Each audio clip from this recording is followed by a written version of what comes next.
ମୋ ନାଁ ରାଜେନ୍ଦ୍ର କୁମାର ଦାସ। ମୋତେ ସମସ୍ତେ ଅଶୋକ ସାର୍ ବୋଲି ଜାଣନ୍ତି।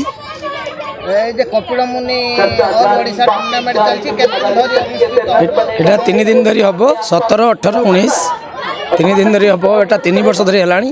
या पूर्व मध्य आम टूर्नामेंट होता किंतु ऑल ओडिशा होनला या 3 वर्ष धरी करा जाउछि